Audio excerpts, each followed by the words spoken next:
mother does clean the baby's bottom, pick the baby up, talks to the baby in a sweet voice, and eventually feeds the baby in actuality. All that together accounts for what Klein calls the good breast. It's not the mammary gland, or at least for sure not the mammary gland alone. It's the totality of the experience of comfort, right, that in some way makes of the breast, or what Klein called the breast, a psychosomatic object, a psychosomatic container. It's not just the actual breast. And when the baby is in big distress, it's not even the mammary gland at all. The mother provides other things before the baby is ready, if that's what it needs to be put at the breast. But all that is experienced as a good breast, right?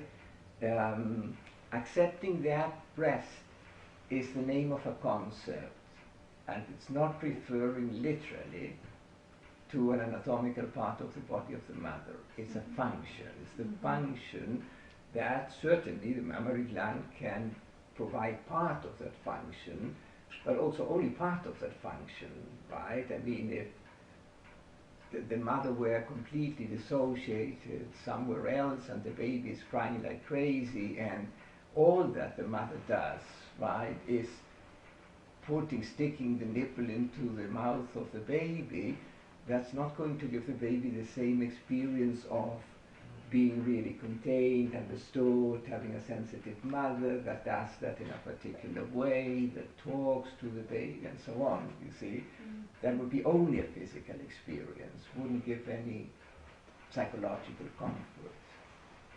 Now, in the psychotic, and this is what you were after, where the question came from, was it, I think, Julie who commented on that or asked about that, right? In the psychotic, where what is hypertrophied is the apparatus of evacuation. You remember that we said that in the psychotic personality, one innate factor, remember that we talked about factors and functions last week, right? Factor is that is there, is a given. It's not made, it's a given. Then we have to see how it functions. But one innate factor of the psychotic personality is low tolerance of frustration.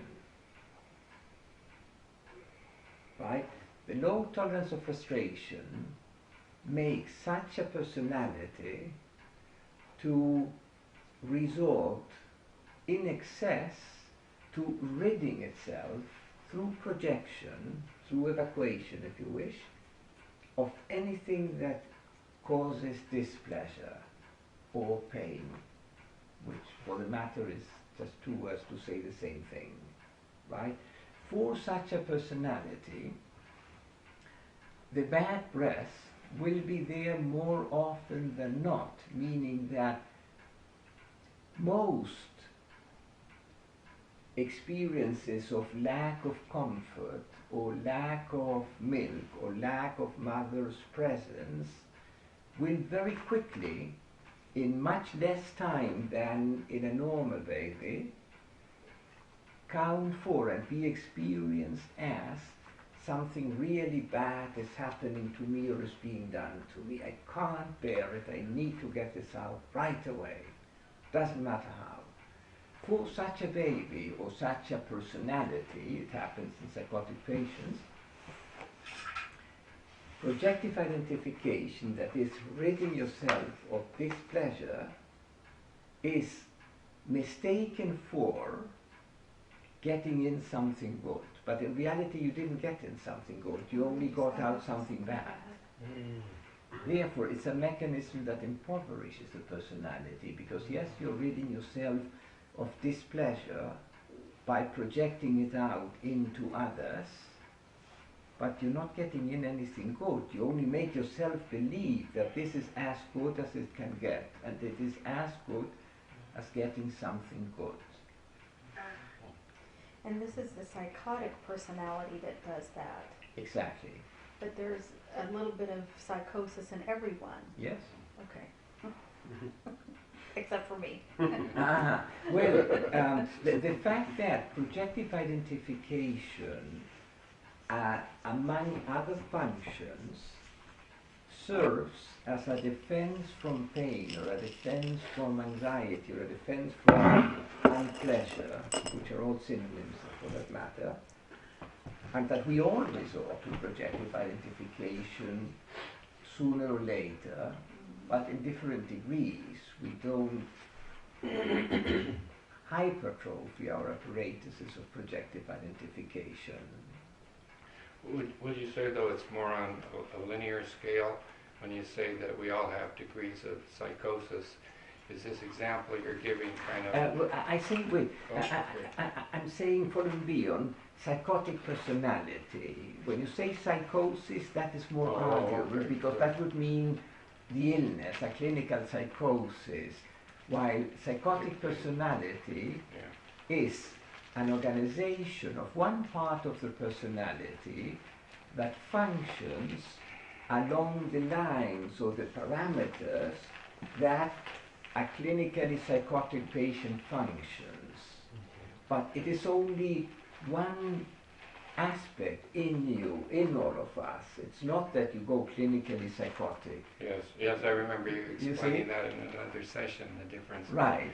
So this part of the psychotic personality being the degree of how much we get, is it, or would you say, is related to how much of the pain and tolerance that we can take or not, so that the psychotic personality can't take anything, projects it all out, but there's degrees of it maybe that we can contain before we project out, and that would be an indicator of how much we carry with us.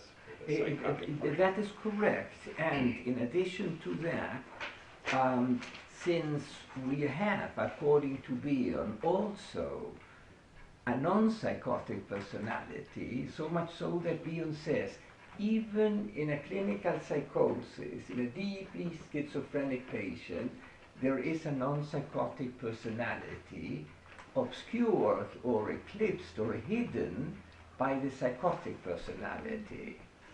Likewise, in a non-psychotic person, any of us hopefully, there is also hidden or eclipsed a psychotic personality, a psychotic part of the personality.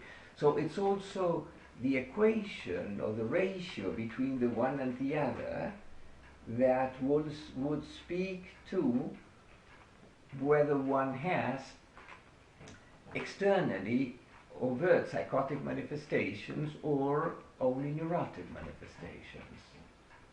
You see, at a certain point, one can prevail over the other. I mean, certainly, if one has a terrible experience that is terribly frustrating, right?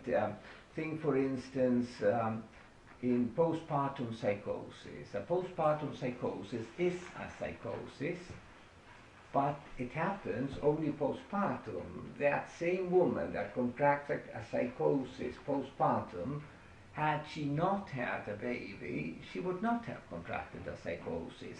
Doesn't mean that she didn't have a psychotic part of the personality, only that.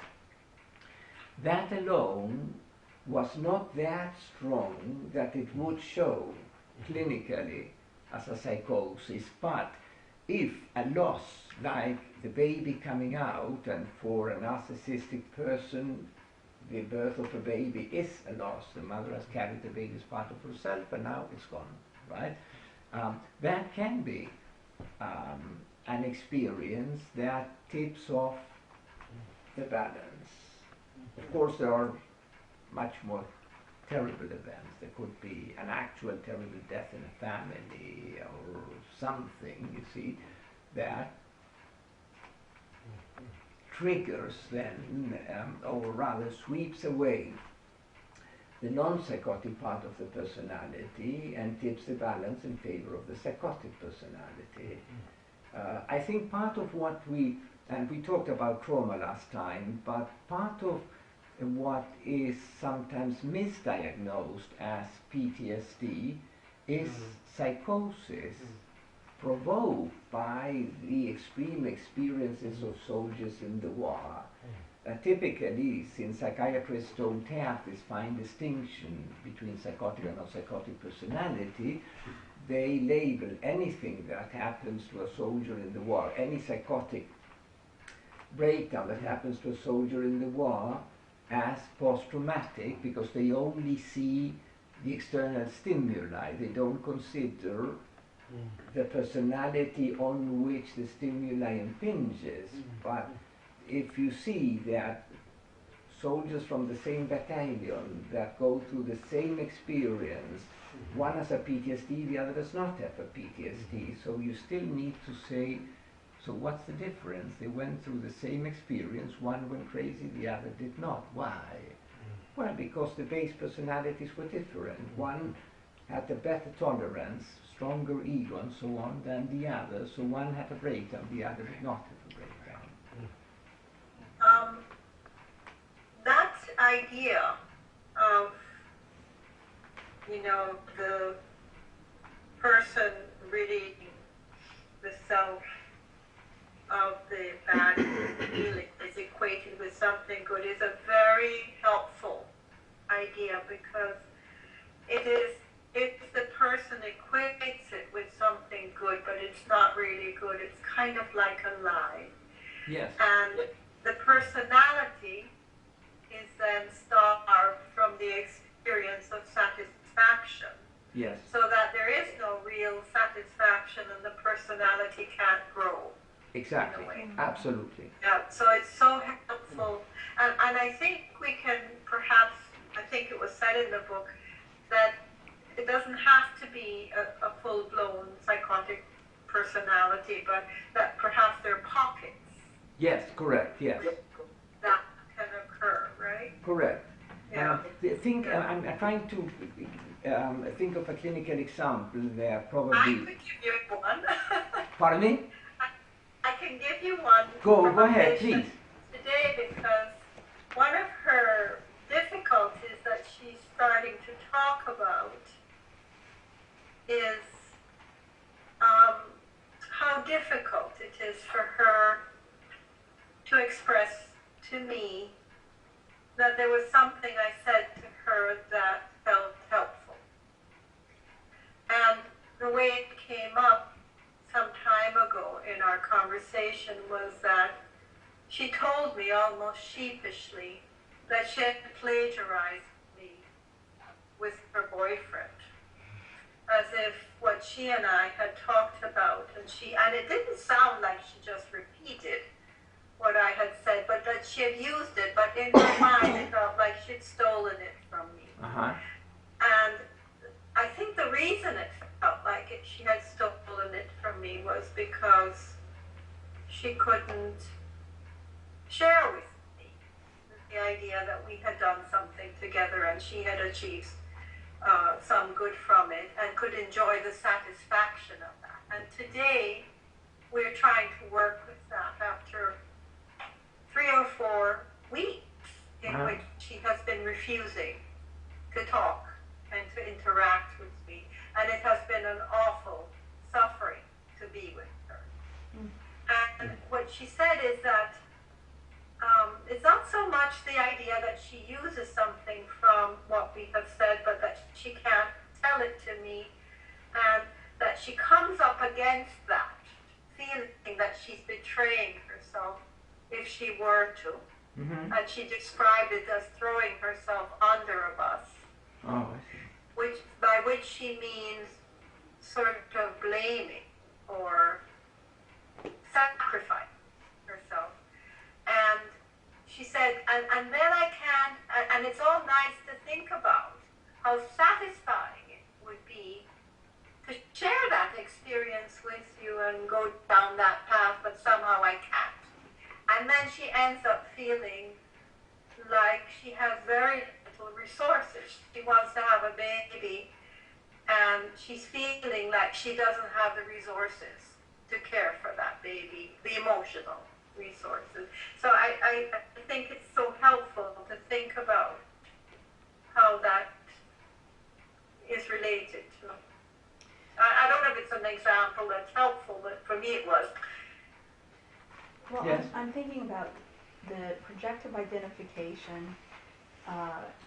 When it can be used as a communication. You want the therapist to know something, or it can just be to evacuate. Yes. And when the client just wants to evacuate this, they don't want you giving it back to them, No. because then it's horribly intrusive and bad. How